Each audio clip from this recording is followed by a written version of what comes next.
À l'ordre.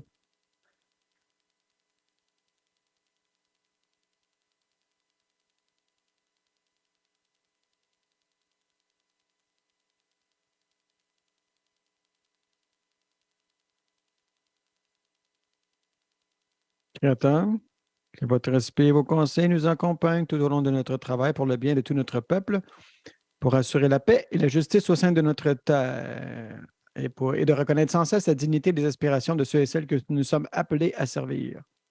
Amen.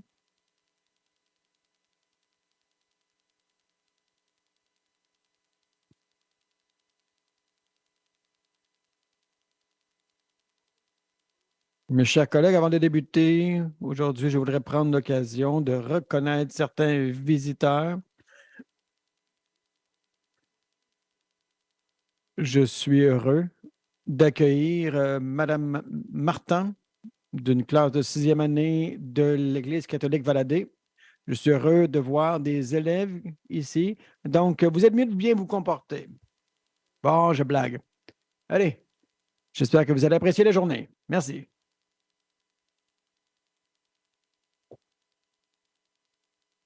Déclaration de ministre, déclaration de ministre. Ministre responsable de la Société de logement des territoires du Nord-Ouest. Monsieur le Président, renforcer les relations avec les gouvernements autochtones est une priorité de cette Assemblée nationale et un objectif clé de la stratégie de renouvellement des territoires du Nord-Ouest. C'est pourquoi je suis heureux d'annoncer la création du Forum sur le logement des territoires du Nord-Ouest, qui constitue une autre étape vers cet objectif. Alors que nous mettons en place des changements dans les politiques, les programmes et les méthodes de travail du logement des territoires du Nord-Ouest grâce à notre stratégie de renouvellement, nous avons été guidés par le groupe de travail sur le logement du Conseil des leaders. Ce groupe de travail nous a clairement fait savoir qu'il souhaitait voir un lieu plus permanent permettant au gouvernement des TNO de collaborer et de partager des informations sur le logement. Monsieur le Président, nous avons écouté et le résultat est le Forum sur le logement des TNO, présidé conjointement par le gouvernement autochtone des TNO, basé sur une proposition présentée par la Première Nation des Yellowknife-Dene. Le Forum sur le logement des TNO remplace le groupe de travail. La structure du Forum sur le logement des TNO est conçue pour maintenir le lien avec le Conseil des leaders des TNO par le biais des rapports et l'admissibilité à l'adhésion, tout en mettant davantage sur l'accent sur les questions de logement de manière pratique et plus large. Et Monsieur le Président, le Forum se réunira 4 fois par an en personne. Un symposium sur le logement en personne sera également organisé tous les 2 ans dans une communauté des territoires du Nord-Ouest. Le gouvernement autochtone du gouvernement alternera et sera sélectionné tous les 2 ans par un consensus des membres autochtones du gouvernement.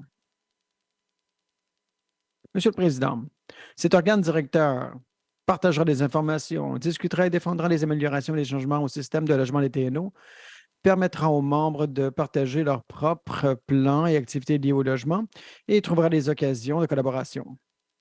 Le forum offre également aux membres la possibilité de collaborer collectivement avec le gouvernement fédéral sur des questions liées au logement, en particulier lorsque parler d'une seule voix est important.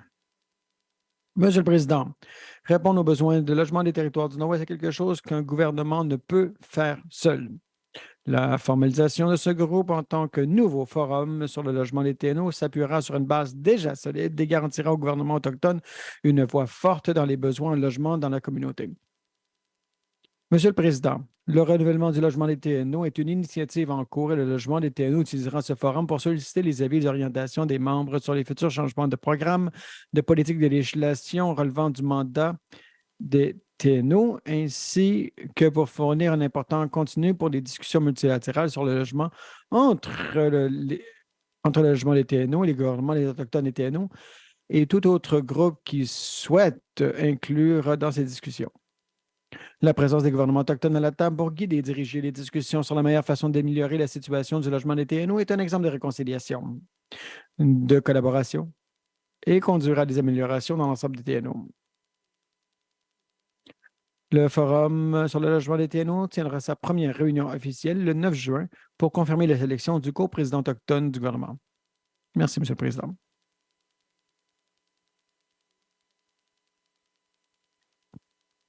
Déclaration de député, déclaration des ministres, ministre responsable pour l'infrastructure. Monsieur le Président, les routes connectent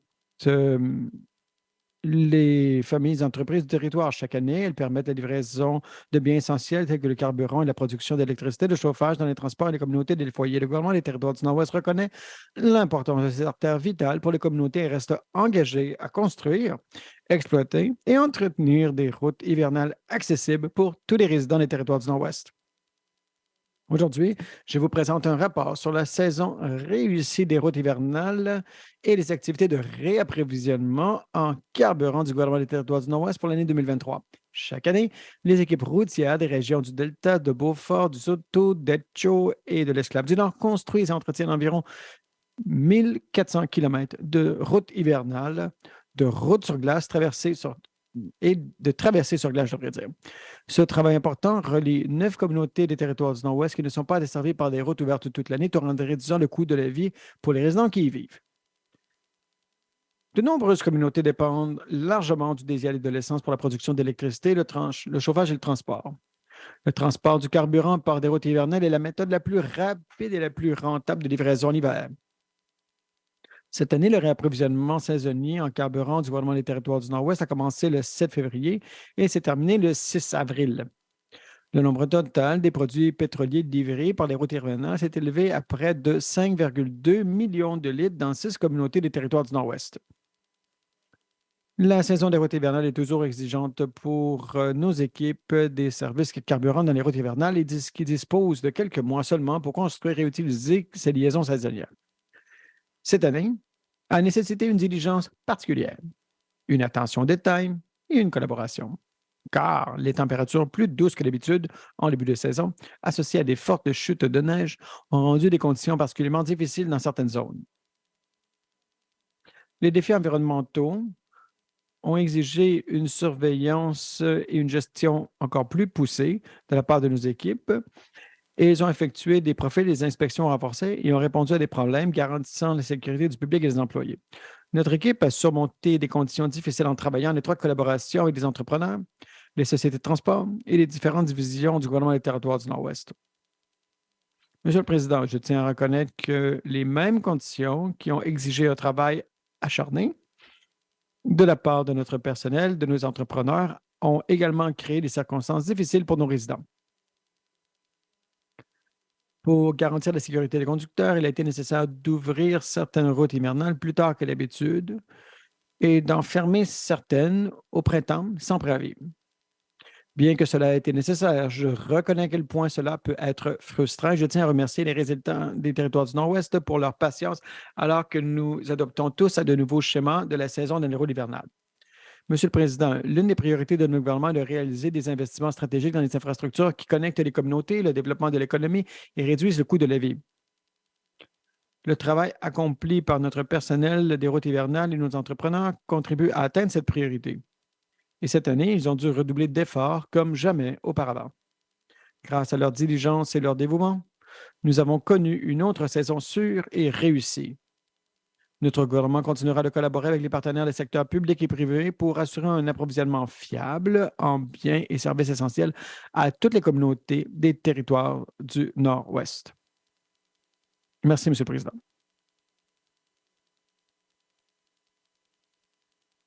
Déclaration du ministre.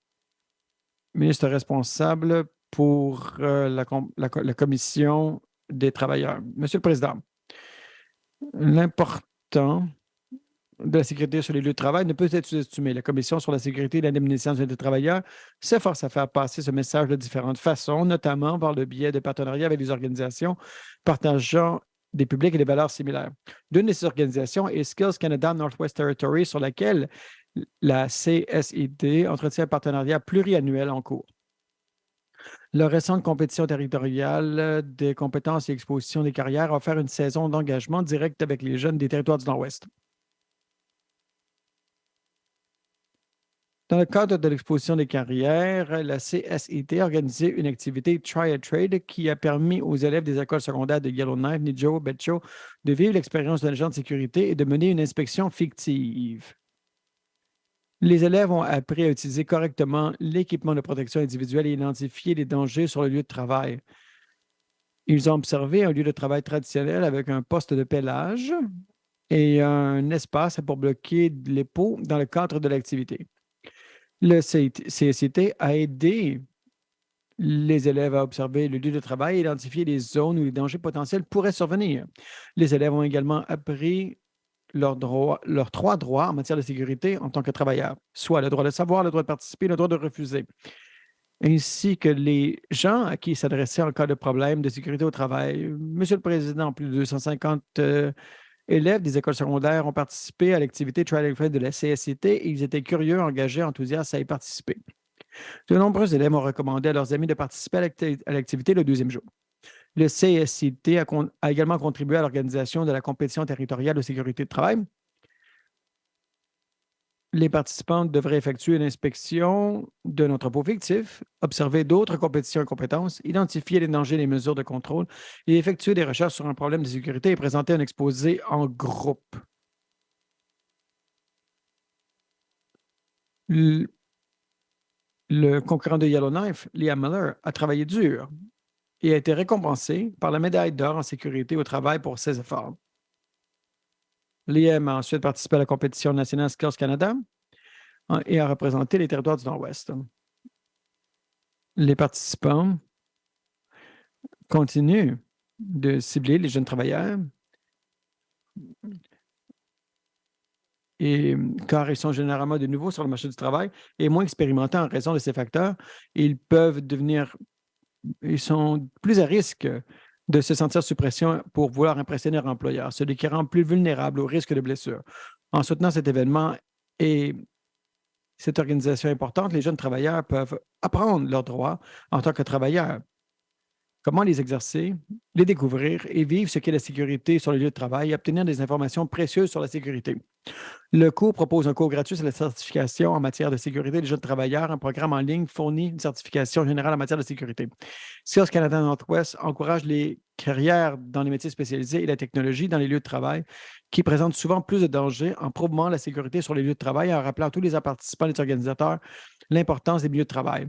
Nous espérons favoriser les milieux de travail encore plus sûrs pour nos jeunes travailleurs. Merci, Monsieur le Président.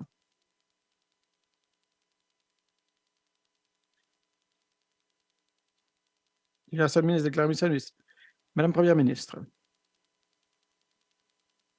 Monsieur le Président, hier, j'ai pris la parole à l'Assemblée législative pour remercier les résidents des communautés qui ont accueilli les évacués. Je tiens à reconnaître que de nombreuses communautés ont accueilli les évacués qui ne faisaient pas partie du programme d'évaluation officiel.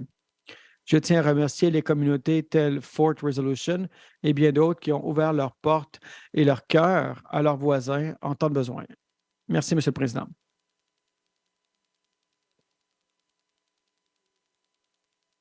Merci, Madame vice-première ministre. Déclaration de député, déclaration de député, député de Cam Lake. Le Nord a des communautés vraiment incroyables. Quand quelqu'un débute une nouvelle entreprise, nous voulons toujours les soutenir. On a toujours des mots encourageants pour ceux qui démarrent des entreprises. Nous savons que les entreprises sont très importantes pour nos communautés. Les gouvernements, nous devons leur offrir leur soutien. Nous devons être capables d'amener de la vie au sein de nos communautés. Mais je me demande, Monsieur le Président, si tous les fonctionnaires qui prennent ces décisions d'approvisionnement réalisent l'impact qu'ils ont auprès de la communauté d'affaires. Non seulement pour l'approvisionnement partagé, Monsieur le Président, mais pour tous ceux qui doivent offrir des biens de moins de 10 000 et 25 000 directement par des fournisseurs. Et c'est la responsabilité pour prendre une meilleure valeur. Et ils peuvent opérer avec des manufacturiers et ainsi que la loi sur l'aide financière et démontrer qu'ils sont capables de tenir la meilleure valeur possible. Là, ultimement, ils savent, beaucoup de fonctionnaires permettent aux entreprises d'étendre et de soutenir les communautés. Mais cela débute avec le pain et le beurre que le gouvernement des territoires du Nord-Ouest a besoin pour garder les entreprises en vie. Mais souvent, ces montants vont à des entreprises qui ne sont pas dans les territoires du Nord-Ouest. Je sais que ce n'est pas tous les dollars qui vont demeurer dans les territoires du Nord-Ouest, mais je reçois des appels des entreprises qui disent qu'ils ne peuvent faire des soumissions. Et ils apprennent que les ministères préfèrent prendre des cotations en ligne. Pourquoi? Parce que parfois, ils veulent une autre marque ou alors ils ont toujours utilisé un fournisseur du Sud. Mais ce qui pourrait sembler comme étant quelque chose d'assez banal, ce montant d'argent aurait vraiment aidé l'entreprise qui vient des territoires du Nord-Ouest. Et cela enlève les possibilités à nos jeunes de créer des emplois et les effets peuvent être dévastateurs. Et on se demande à ce moment-là si, opérer dans le Nord est vraiment la bonne façon de faire. Monsieur le Président, j'espère que les fonctionnaires nous écoutent aujourd'hui. L'argent des approvisionnements, même si c'est très petit, c'est très important pour les entreprises du Nord et c'est vraiment important pour la santé des communautés. Merci, Monsieur le Président.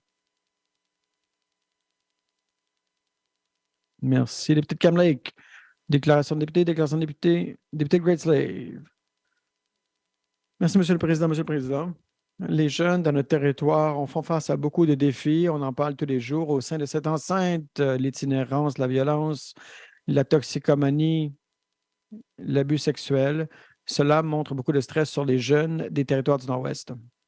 Les taux de suicide sont élevés et l'âge de jeu qui ont des pensées suicidaires deviennent de plus en plus jeunes.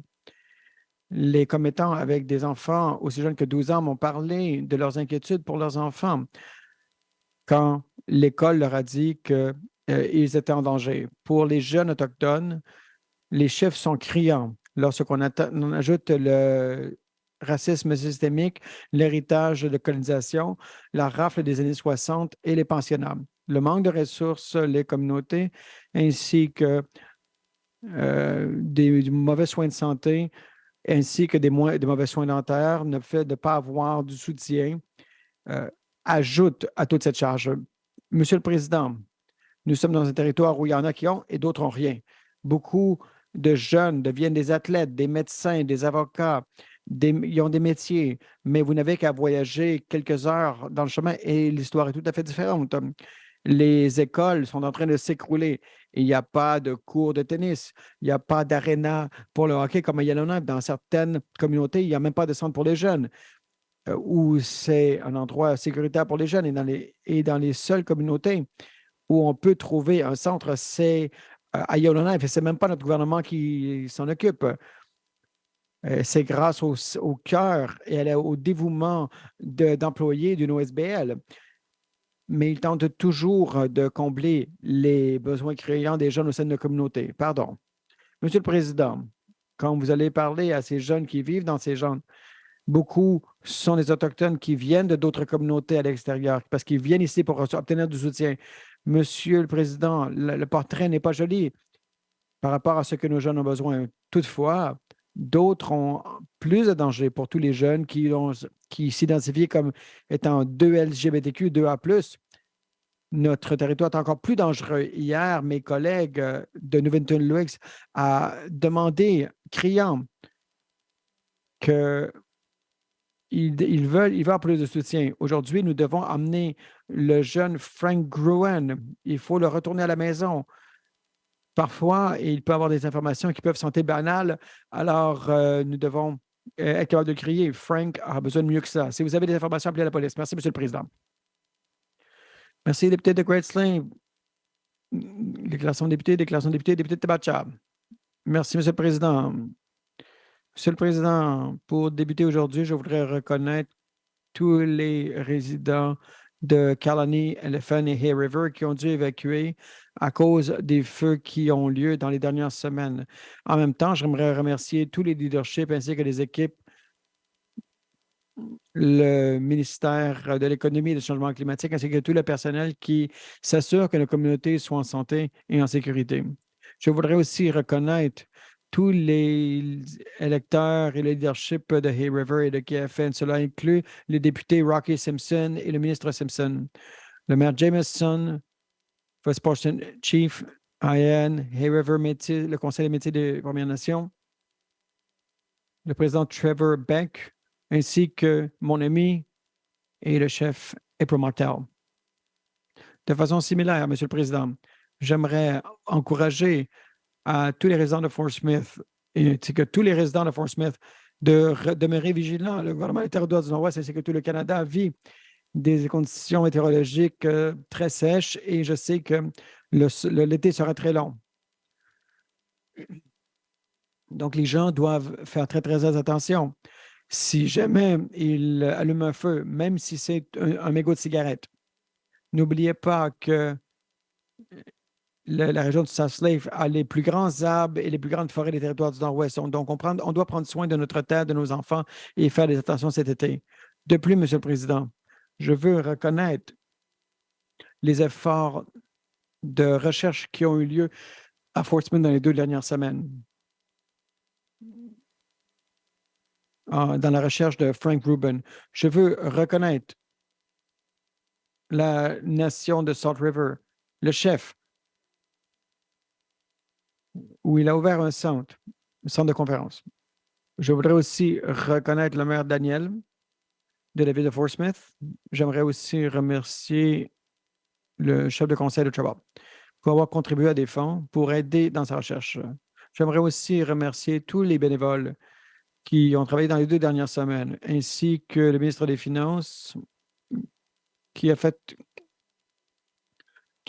une approbation pour les employés des territoires du Nord-Ouest à poursuivre leur recherche. J'aimerais aussi remercier le ministre pour le coût de ces recherches. J'aimerais aussi remercier les officiers de la GRC, même ceux qui ne travaillent pas au sein de la GRC maintenant, qui sont à la retraite et ils ont continué à prendre des recherches. J'aimerais aussi remercier les équipes du Aurora College pour avoir continué les recherches. Merci aussi à Northern Airsley pour avoir aidé la mère de Frank à prendre un vol vers Fort Smith. Monsieur le Président, je voudrais avoir plus de temps pour conclure mon allocution. Personne n'est contre, veut conclure votre allocution. Pour terminer, Monsieur le Président, j'aimerais reconnaître la classe de 2020. Hier, il y avait une convocation et ce soir, ils ont un souper. De la part de Fort Smith, mes félicitations à tous les gradués.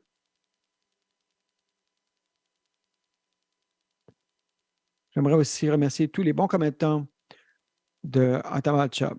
Et j'aimerais aussi remercier ma famille, celle qui m'a toujours soutenu, particulièrement mon mari Peter, mon son Mickey et Jerry, et bien entendu mon chien Rambo.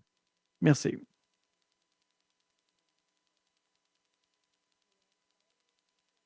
Député de Bonfouille.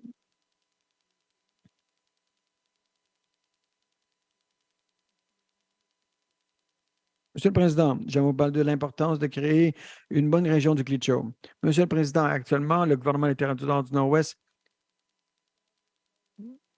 c'est divisé en 5 régions. C'est le Decho, North Slave, Delta et la région du South Slave. La population du North Slave est de 23 144.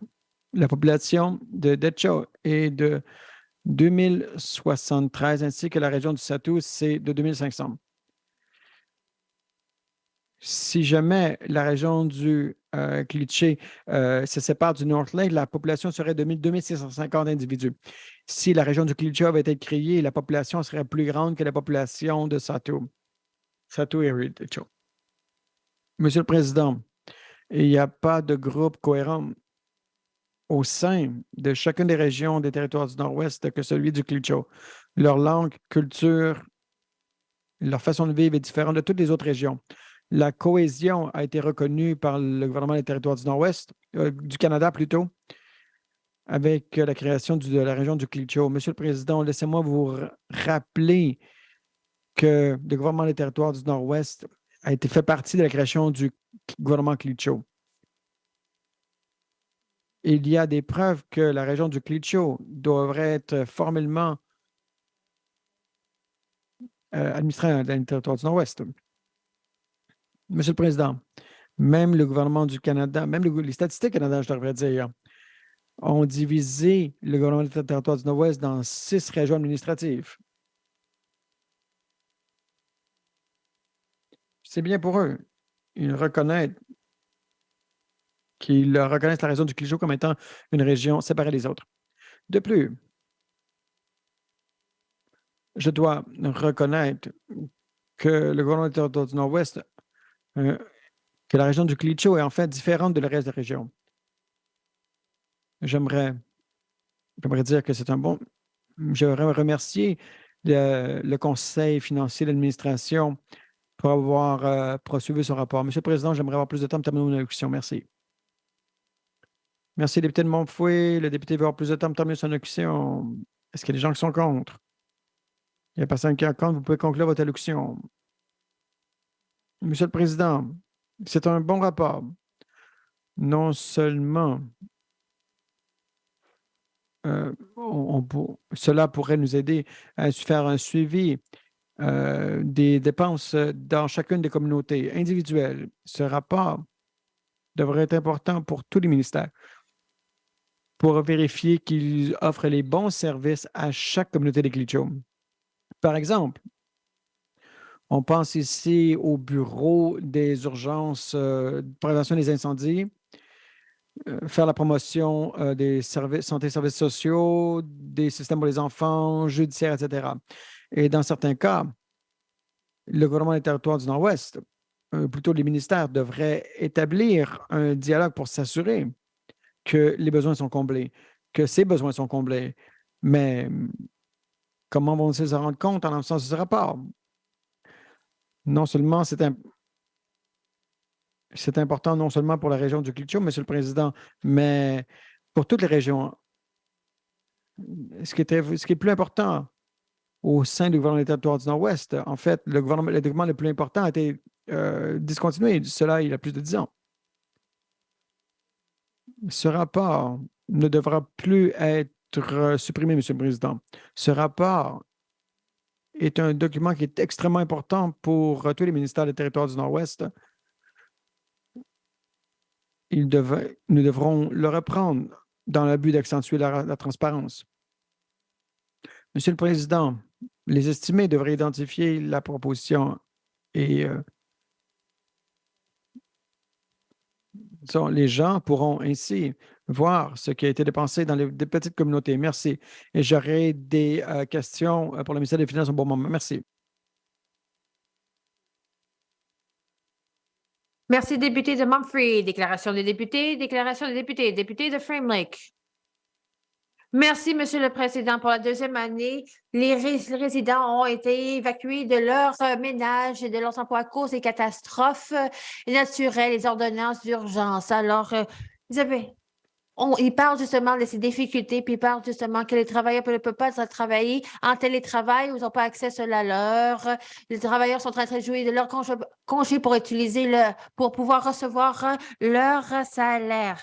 Alors que les évacués font face à justement le coût extraordinaire pour pouvoir s'acheter des repas et de payer pour le logement. On exige que le gouvernement met en place une allocation pour aider les évacués et d'offrir juste la nourriture et de l'hébergement et d'autres paiements, ce serait des montants en dollars par adulte et enfant. Le gouvernement a annoncé des montants pour les évacuer de plus de 7 jours. Et ça, c'est un beau début de 750 par individu. Mais il y a aussi le financement communautaire pour pouvoir couvrir le coût des évacués. Mais c'est justement l'allocation de 750 et pas assez. Puis le financement communautaire, ça n'aide pas les gens à avoir de l'argent dans leur poche. Alors que des demandes ont été faites, ça démontre les déficiences avec notre loi sur le travail pour les congés payés. Le changement climatique est en train de rendre cela plus difficile et ça fait partie de la réponse de la crise climatique pour pouvoir améliorer justement la loi sur le travail est en cours et ces enjeux doivent être apportés à la loi. Les protections pour les travailleurs et travailleuses devraient aborder justement les contributions de la part ou les cotisations de la part des employés et des employeurs du secteur privé et public, tel que mandaté en vue de la loi sur le travail. Ça va devenir encore plus nécessaire lorsque l'urgence climatique progresse. Le Yukon a légiféré la loi pour en offrir des congés payés jusqu'à 40 heures à aucun coût à l'employé. L'Ontario a introduit justement aussi le congé d'urgence pour ceux qui ne peuvent pas à travailler à cause des ordonnances publiques. Mais ça, c'est un nouveau terrain, puis on a besoin de voir, à ouvrir notre loi pour pouvoir s'attaquer à ces besoins. Je vais avoir des questions pour le ministre de ECE, qui est responsable pour la loi sur le travail. Merci, Monsieur le Président. Merci. Député de Frame Lake. Déclaration des députés. Député de Tenaway-Walday. Merci, Monsieur le Président. Alors, les autoroutes sont vraiment la bouée de sauvetage de nos communautés. Alors, malgré cela, ça devient très dangereux de parcourir les autoroutes lorsqu'il n'y a pas de lumière. Ce n'est pas seulement une responsabilité publique, mais ça demande l'engagement et la collaboration de toutes les parties prenantes. Selon cela, il y a plusieurs accidents qui ont lieu sur les autoroutes à cause de le manque d'éclairage et cela amène à des décès. Il est donc important qu'on n'ignore pas ces statistiques et on doit s'attaquer à cette problématique. Une des mesures pour pouvoir améliorer l'éclairage des interactions routières, c'est d'assurer que c'est un éclairage qui est en place. L'éclairage joue un rôle important pour pouvoir assurer la visibilité lorsque les conducteurs sont sur leur route et pouvoir réagir à tout danger qui pourrait se présenter en route. Et c'est pour assurer la sécurité routière des conducteurs et conductrices. Et c'est une manière de réduire les accidents.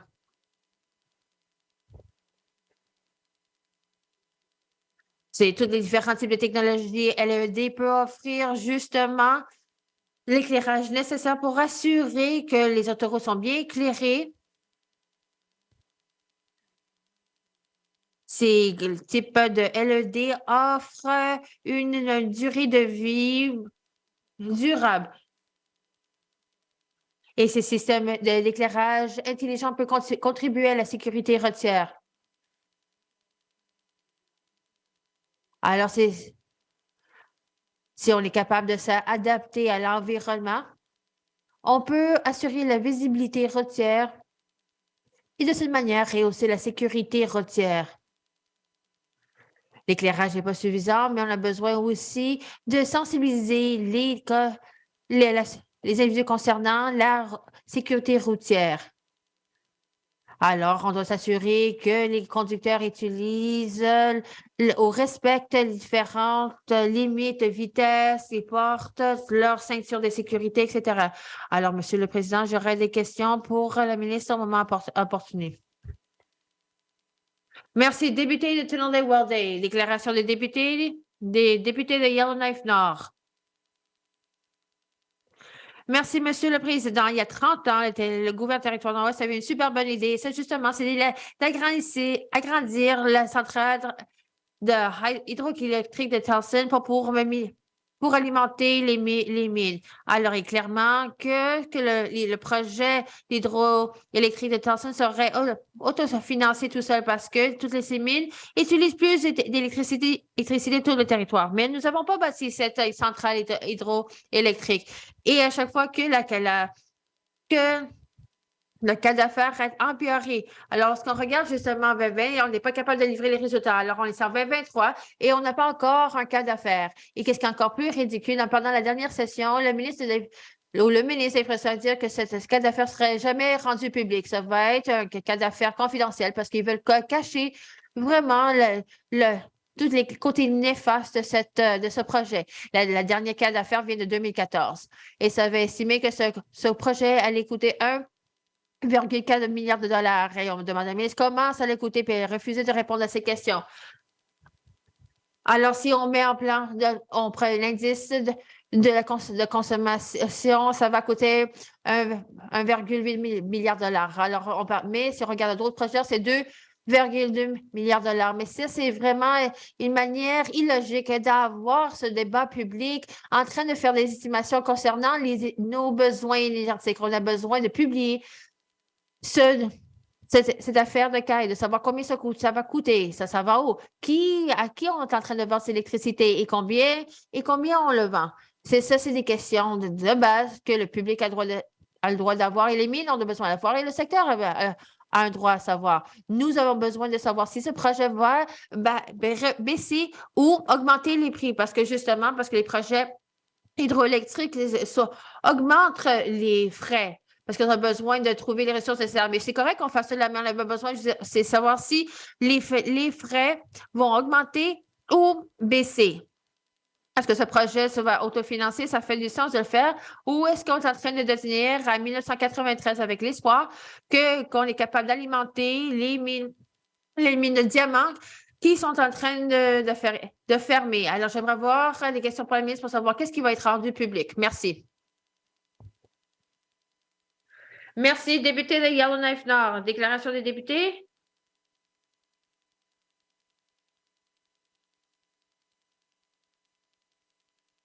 Réponse aux questions orales. Présentation des visiteurs dans la tribune. La ministre de ECE. Merci, Monsieur le Président. J'aimerais présenter en tant que député de Hay River Nord, j'ai quelques résidents de Hay River. En premier lieu, ma mère, Betty Lyon, qui c'est toujours un plaisir de pouvoir l'accueillir ici à la tribune, et aussi nous avons Edward Moore qui se joint aussi à nous. Alors, j'aimerais les souhaiter la bienvenue. Merci. Merci, député de Yellowknife Nord, ou Hay River Nord, pardon. Présentation des visiteurs dans la tribune. Député de Great Slave. Merci, Monsieur le Président. J'aimerais reconnaître Beth Harvey dans la tribune.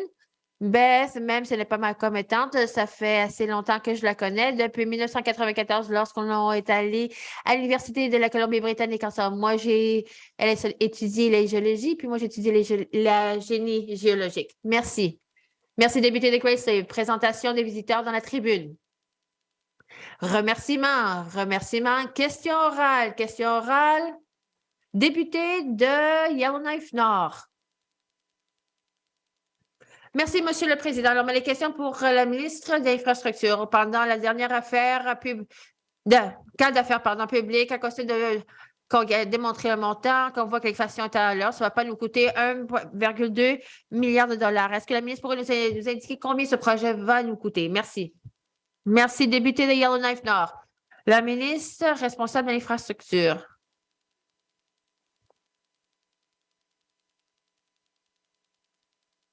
Monsieur le Président, le comité directeur de la centrale hydroélectrique comprend les territoires du Nord-Ouest, la Métis et d'autres parties prenantes n'ont pas identifié une ligne. Nous sommes en train de considérer deux éléments. Alors, il y en a un qui va aller autour du lac Great Slave avec le réseau routier. Il y a un qui va aller justement à travers un cap sous-marin. Les deux coûts ou les deux options de ces coûts sont en train d'être mises à jour et sont en train d'être faites de manière confidentielle par nos partenaires autochtones ainsi que la Banque d'infrastructure du Canada. Alors, nous recueillons plus d'informations pour arriver à une décision finale au cours des prochaines années. On va continuer de peaufiner nos estimations de coûts pour ce projet. C'est un projet est assez complexe et d'offrir un coût d'estimation présentement, c'est très prématuré. On reconnaît qu'il est important que ce projet soit fait de manière avec l'efficacité des coûts pour assurer que le public demeure informé du progrès. Merci. Question orale, député de Yellowknife Nord.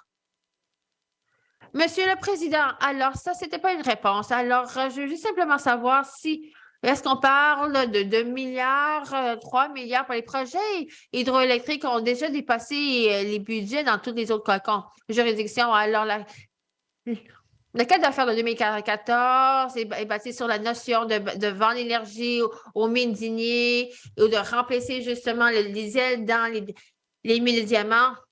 Je ne pense pas que la ministre aborde cela. Alors, j'aimerais confirmer si ce travail porte sur la construction de cette ligne électrique et la vente d'électricité par la suite. Merci. Merci, député de Yellowknife Nord. Réponse. Merci, Monsieur le Président. Monsieur le Président, en tant que règle générale, les renseignements des cas d'affaires ne sont pas rendus publics. Je répète ici, j'ai déjà dit à plusieurs reprises, ce n'est pas rendu public. On est ravis lorsqu'on parle de différentes mines qui pourraient acheter ces électricités, ils sont ravis de pouvoir avoir reçu le soutien nécessaire des entreprises minières et ils continuent. Nous avons évalué les renseignements publics pour 10 entreprises minières ici avec des intérêts actifs dans les territoires du Nord-Ouest. Il y a un intérêt accru pour pouvoir utiliser de l'électricité verte de ce projet de Towson. En effet, les compagnies minières ont essayé d'avoir accès à une électricité verte et jouent un rôle important pour faire progresser leur exploitation et leurs intérêts. Merci, Monsieur le Président. Question orale, député de Yellowknife Nord. Merci, Monsieur le Président. Alors, je crois qu'au cours des dernières années, je me suis assis avec toutes les compagnies minières dans le territoire nord. Je connais plusieurs. Les marchés est assez serré. C'est difficile pour eux. Ça prend des décennies de pouvoir arriver à une exploitation. Les mines de diamants sont en train de fermer leurs portes. Alors, elle a dit qu'elle a parlé à 10, mais je ne sais pas que justement qu'ils ont accès à une ligne de transmission. Je ne pense pas qu'il y en a 10 qui sont près de l'hydroélectricité. J'aimerais savoir c'est qui ces 10 mines parce que est-ce qu'on peut rendre cette information, est-ce que cette information peut être rendue public, ce serait bien de savoir justement qu'on avait justement ces accords d'achat d'électricité. J'aimerais bien savoir c'est qui sont ces 10 000. Merci, la ministre des Infrastructures. Réponse. Merci, Monsieur le Président. Monsieur le Président, je ne crois pas que j'ai dit qu'il y aurait 10 000 qui embarqueraient dans le marché. Je pense que j'ai dit qu'on est en train de parler avec certaines entreprises minières qui peut-être pourraient se brancher au projet de l'hydroélectrique de Towson. Dernière question supplémentaire, député de Yellowknife Nord. Alors, je pense que j'ai entendu les mines qui pourraient être. My point, c'est le plus clair. On est en train de. Il y a l'expansion. J'espère qu'ils vont se rapprocher au système, acheter cela au Goldterra. Alors, pour eux, je suis en train de simplement nommer assis à hasard les mines parce que la ministre ne partage pas ces informations. La dernière question, donc, qu'est-ce que la ministre va faire, comment ça va avoir un impact sur les tarifs? Est-ce que ça va avoir une hausse? C'est le plan qu'on va en avoir tellement qu'on va pouvoir réduire les tarifs. La plupart des projets hydroélectriques doivent augmenter les tarifs pour s'autofinancer. Éventuellement, suite à 50 ans, on peut avoir des retombées. Mais est-ce que nous pourrions savoir c'est quoi exactement l'effet que cela va avoir? Merci, député de Yellowknife Nord. Réponse. Merci, Monsieur le Président. Alors, l'objectif de l'expansion de la centrale hydroélectrique de Towson, c'est d'avoir accès à des sources d'énergie fiables et durables pour les Ténoises et les entreprises. Alors, l'idée, c'est de pouvoir un bénéfice pour les territoires du Nord-Ouest pour avoir un impact positif sur les commettants et les sociétés et l'avenir du territoire. Merci. Question orale, député de Great Slave.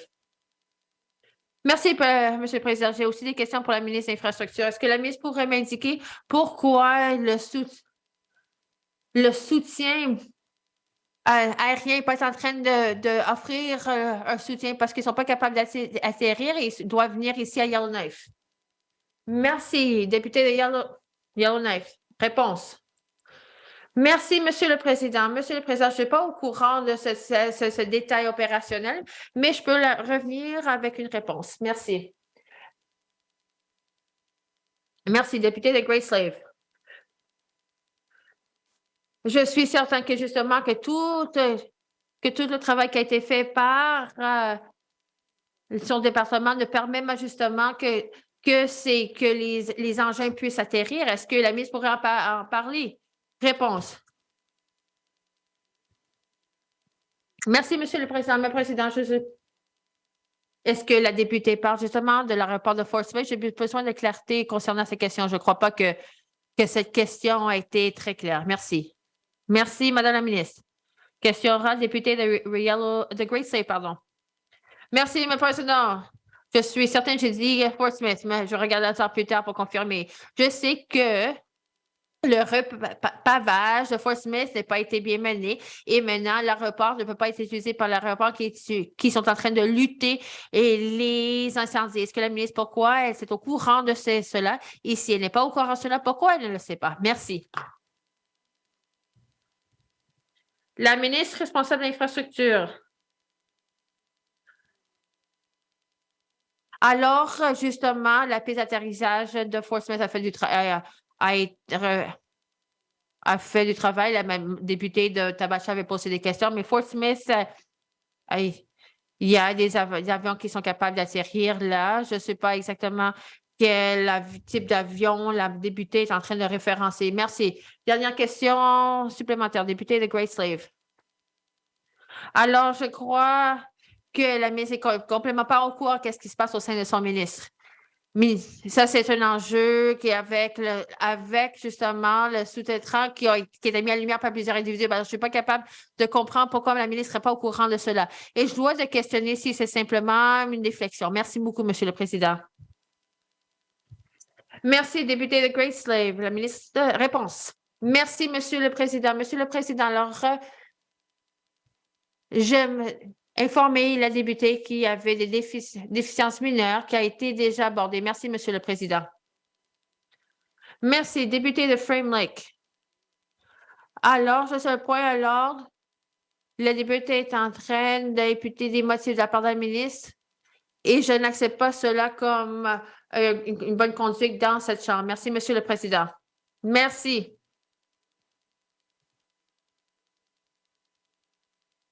On va prendre une courte pause. Merci.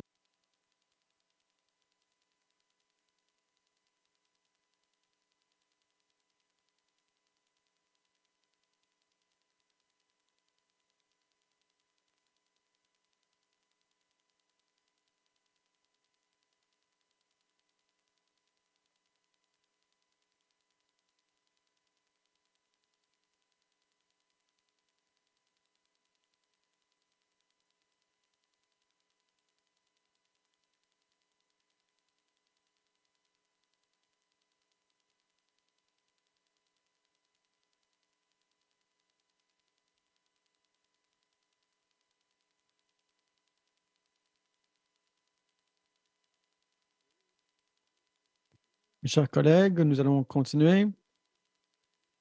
Le député de Frame Lake a dit que le député de Great Slate avait des motifs envers un autre député. La règle 3,2.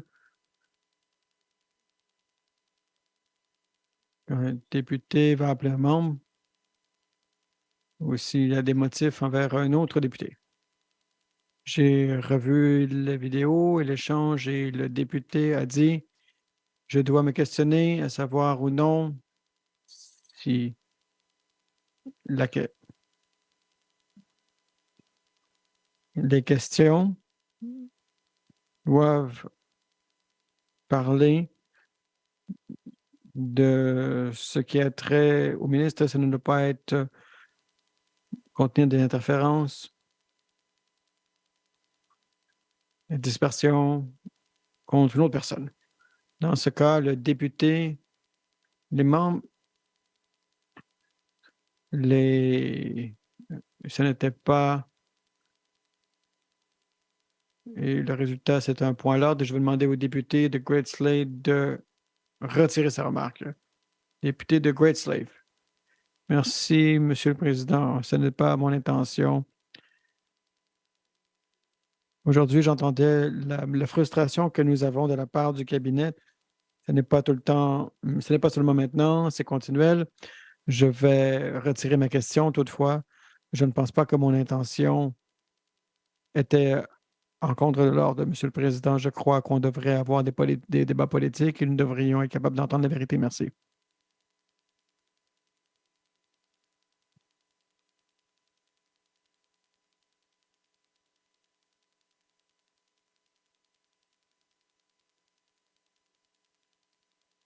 Est-ce que vous retirez vos propos?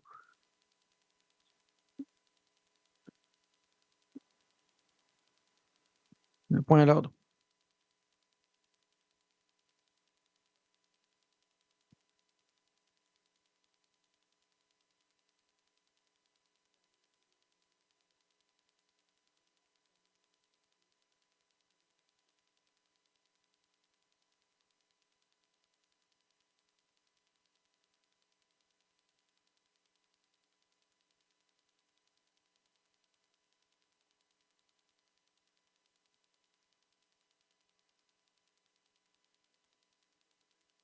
La députée de Green-Slate, vous devrez demander pardon.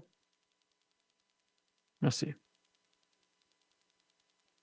Merci, Monsieur le Président. Je retire mes paroles envers le ministre.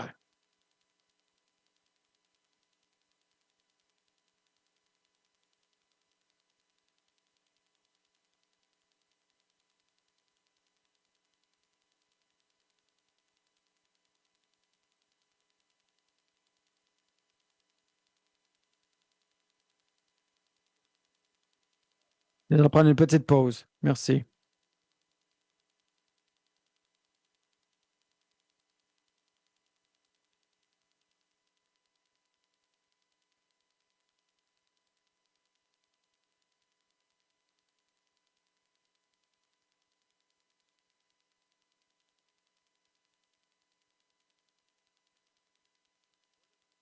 À l'ordre. Mes chers collègues, on va continuer.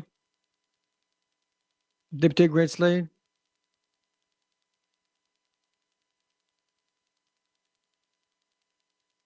Vous n'êtes pas en train de demander pardon au ministre, vous demandez pardon à l'enceinte, que vous soyez d'accord ou non. Soyez respectueux envers les députés ainsi que les résidents des territoires du Nord-Ouest. Donc, je vais vous donner une dernière occasion de demander pardon. Et ensuite, on va continuer. Merci. Merci, Monsieur le Président. Monsieur le Président, je suis vraiment désolé envers vous pour avoir commis un désordre, l'enceinte, et je suis vraiment désolé. Question orale, question orale. Député de Fram Lake. Ma question est pour le ministre de l'Éducation et de l'Emploi. Le programme pour les évacuer ont levé des craintes de la part du syndicat des travailleurs du Nord et je vais déposer le document plus tard aujourd'hui, mais j'aimerais savoir, est-ce que le ministre peut nous dire comment le gouvernement va compenser les pertes de revenus qui ont été annoncées aujourd'hui, soit par des changements permanents ou alors par la loi sur les standards? Merci. Merci, député de Fram Lake, ministre responsable de l'Éducation et de l'Emploi. Merci, Monsieur le Président. Comme le député a dit, hier, ce gouvernement a annoncé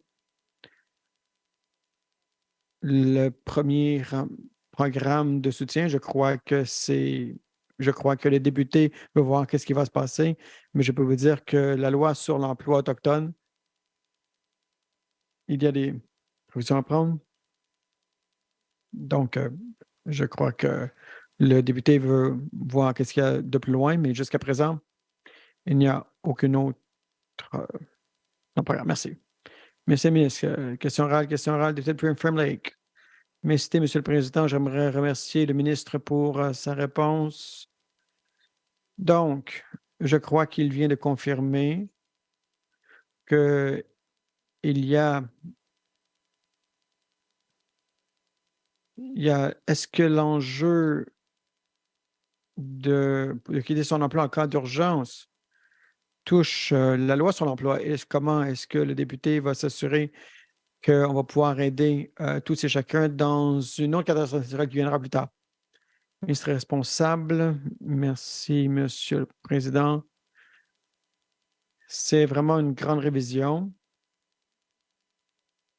Donc, la question qui a été soumise par les résidents et les gens d'affaires n'a pas vraiment parlé de cet aspect, mais les résidents peuvent montrer leur opinion. Donc, le sondage est prêt jusqu'au 18 juin, il y a encore quelques semaines. Donc, j'aimerais bien en entendre sur cet enjeu. Merci. Question orale, député. Merci, Monsieur le Président. J'aimerais remercier le ministre pour sa réponse là, ce que nous regardons d'autres juridictions provinciales et territoriales. Il semble qu'il y a des fonds et des soutiens qui sont disponibles selon la loi. Est-ce que le ministre va voir les leçons qui ont pu être apprises et les partager publiquement. Merci, Monsieur le Président. Merci, député de Fram Lake, ministre responsable. Monsieur le Président, absolument, nous pouvons, nous allons apporter cela dans notre rapport, dans le rapport que l'on a fait. Merci, Monsieur le Président. Merci. Dernière question supplémentaire, député de Fram Lake. Merci, Monsieur le Président. J'aimerais remercier peut-être que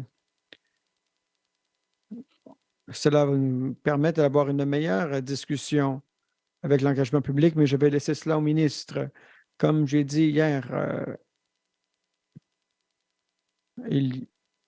comment est-ce que le ministère va travailler avec ses collègues du cabinet pour s'assurer qu'ils vont avoir un plan d'action d'urgence pour le changement climatique? Merci, Monsieur le Président.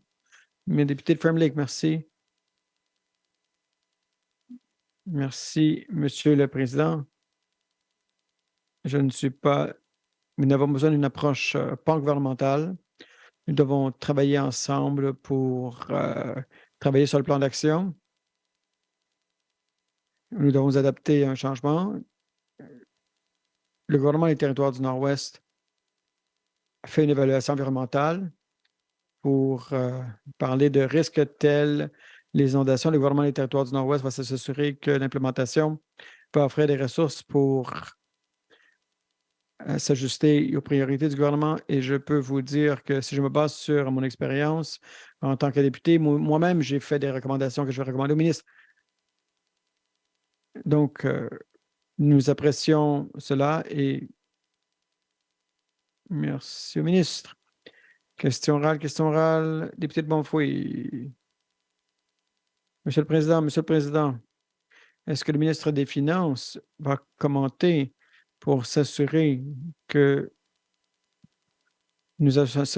tous les membres de l'Assemblée législative seront tous informés sur les dépenses du gouvernement du territoire du Nord-Ouest dans leur communauté respective? Merci. Merci, député de Montfouille, ministre responsable des Finances. Merci, Monsieur le Président. Monsieur le Président, le rapport a été arrêté après 2001. On ne parlait pas beaucoup d'approvisionnement, il y avait beaucoup besoin de réencodage. Nous avons besoin de beaucoup d'efforts et celui-ci n'est pas toujours très précis. Plus précisément, dans cette année, Monsieur le Président, c'est le tableau de bord qui parle ici de toutes sortes de contrats par juridiction, par la nature du contrat, mais je reconnais que la région du Klitschko n'est pas subdivisée comme il était dans le rapport de 2008, dont je reconnais cela. Merci, Monsieur le Président. Question orale, député de Montfouille. Merci, Monsieur le Président. La région du Klitschko devrait être identifiée. Monsieur le Président, quelles sont les barrières pour que l'on puisse créer une nouvelle région administrative pour Klitschko? Merci, député de Montfouille, ministre responsable des Finances. Merci, Monsieur le Président. Monsieur le Président, bon, ça tombe beaucoup plus dans les affaires autochtones. Du moins, la perspective du ministre des Finances, c'est que l'organisation des différentes régions, avec toutes les responsabilités, oui, nous aurions besoin d'une réorganisation des organigrammes, des organisations, des hiérarchies. Il y a des barrières administratives à se faire.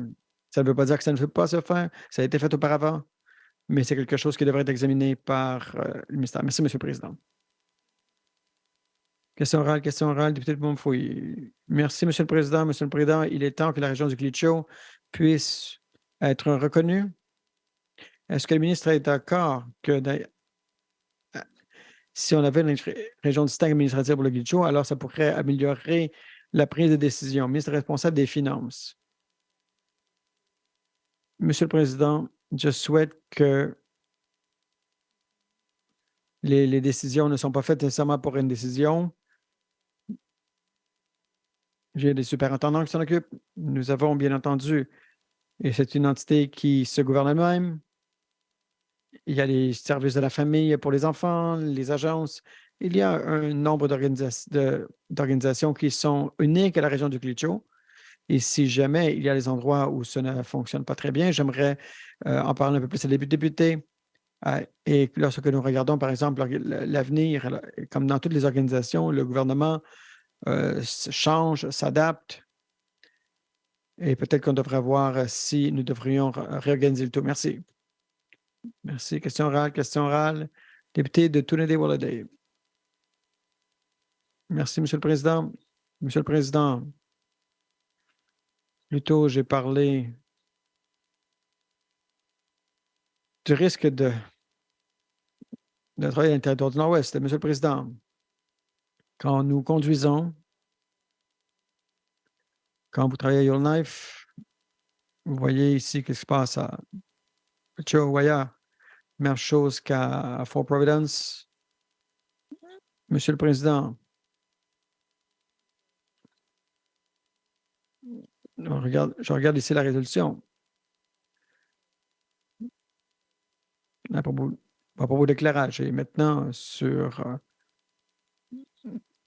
maintenant, il y a l'autoroute numéro 5 qui va à l'autoroute numéro 6 qui va à Fort Smith. Et à cet endroit-là, il n'y a pas de lumière sur l'autoroute. Donc, aussi qu'à la jonction, nous avons besoin de plus de lumière. Donc, Monsieur le Président, j'ai des questions pour le ministre responsable pour la Corporation d'énergie, la Société de l'énergie, je devrais dire, si on pourrait aider les gens qui vivent dans cette région. Merci. Merci, député de Trinity-Walladay, ministre responsable pour l'infrastructure. Merci, Monsieur le Président. Monsieur le Président, le ministère de l'Infrastructure veut utiliser des lumières d'ailes. On va en installer dans 3 autoroutes différentes. Ma réponse aux députés, ce serait que cet été, nous allons compléter la jonction auquel le député fait affaire. Donc, si nous avons besoin de nouvelles lumières à cette jonction, alors ce sera quelque chose qu'on va examiner. Merci, Monsieur le Président. Merci, ministre. Question orale, député de Trinity-Walladay. Merci, Monsieur le Président. Nous sommes vendredi. Nous sommes très heureux d'aller à la maison ce week-end. J'espère que on va passer de bons. J'espère que le ministre prendra le temps, va s'assurer que le tout soit complété d'ici à l'automne. Merci. Merci, député de Trinity-Walladay, ministre responsable de l'infrastructure. Merci, Monsieur le Président. Monsieur le Président, comme j'ai mentionné auparavant, oui, nous allons examiner les 3, 4 différentes jonctions. Bien sûr, on ne veut pas ajouter du travail au ministère, mais on comprend et nous allons voir ce que nous pouvons faire pour donner plus de lumière sur l'autoroute. Député de Trinity-Walladay. Donc, je n'ai pas d'autres questions, mais je suis heureux de voir cela. Je suis heureuse de voir que le ministre travaille avec nous. Donc, c'est plutôt un commentaire qu'une question. Question orale, question orale. Député de Frame Lake. Merci, Monsieur le Président. J'ai quelques questions ici pour le ministre des Finances pour continuer sur la question de la part de mon collègue. L'enjeu de, comme il a été annoncé au sein de l'enceinte hier, devrait tout simplement m'assurer que la poste est. Donc, tous ceux qui se trouvent en situation de supervision, on va travailler avec les employés pour voir s'ils vont avoir accès à un congé avec solde. Merci, Monsieur le Président. Merci, député de Fern Lake, ministre responsable pour l'information. Merci, Monsieur le Président. Je crois que le mentionné s'est fait auparavant. Alors, c'est un outil de communication primaire pour tout le personnel dans la fonction publique. Et le 15 mai, nous avons émis une note assez détaillée déclarant que les employés qui évacuent Hay River et Cloutier peuvent utiliser le congé d'urgence en vertu des dispositions dans l'entente collective. Alors, Et je serais ravie de pouvoir le soulever encore ici. Question orale, député de Frame Lake. Merci, M. le Président.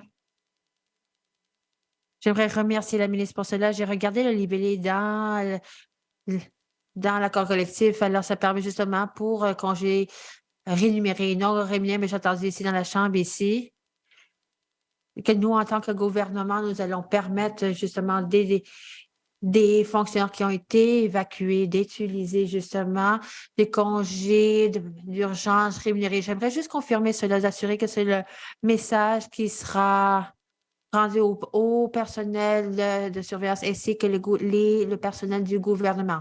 Merci, député de Frame Lake, la ministre responsable des Finances. Merci, Monsieur le Président. Alors oui, exact, c'est cas exact. Ça, ce serait le congé numérique pour ceux qui sont assujettis à l'ordonnance d'urgence. Question orale, question écrite, question écrite. Réponse aux questions écrites. Réponse au discours d'ouverture de la commissaire. Pétition. Pétition. Rapport de comité à la suite à l'étude de projet de loi. Rapport de comité à la suite à l'étude de projet de loi. Rapport de comité permanent et spéciaux. Rapport de comité permanent et spéciaux. Dépôt de documents. Député de Frame Lake. Merci, Monsieur le Président. Monsieur le Président, je souhaite déposer les documents suivants. Alors, un 23 mai 2023, une lettre de le syndicat concernant le fonds d'urgence de Hay River qui est adressée au ministre des Finances et la première ministre. Merci. Merci, député. Dépôt de documents. Avis de motion. Avis de motion. Motion. Motion.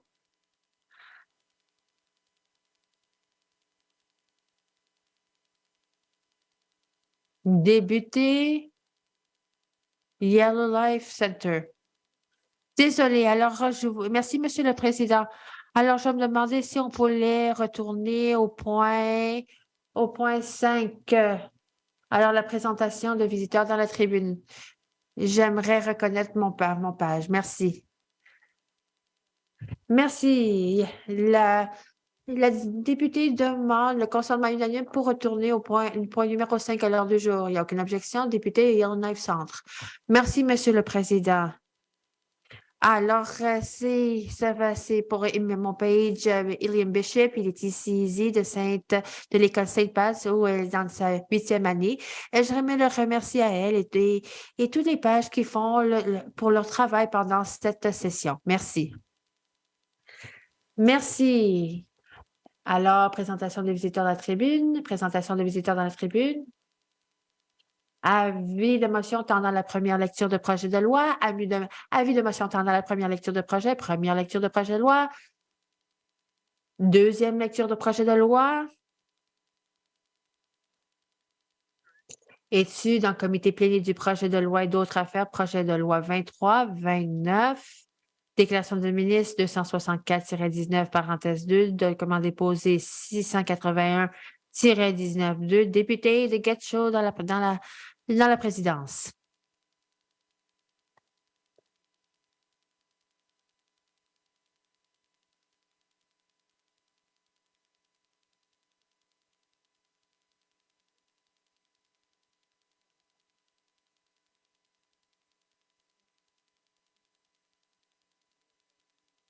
Jamal Manal, le comité plénier. Alors, quel est le souhait du comité? Député de Frame Lake.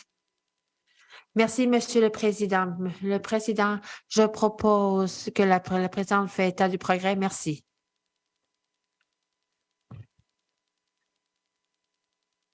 Il a une motion pour faire état du progrès. La motion est non débattable, tous en faveur. Tout ce qui s'oppose. Alors, maintenant, je vais me lever et faire état du progrès.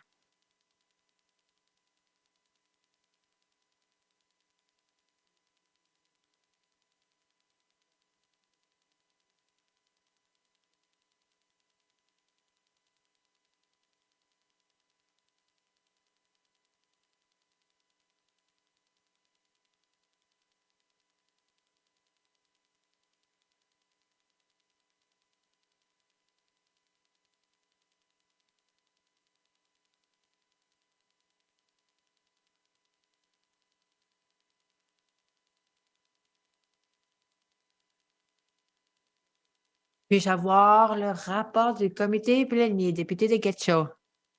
Merci, Monsieur le Président. Le comité est en train d'examiner les documents, le projet de loi 23-29, la déclaration du ministre 264-19, parenthèse 2, et le document déposé 681-19-2.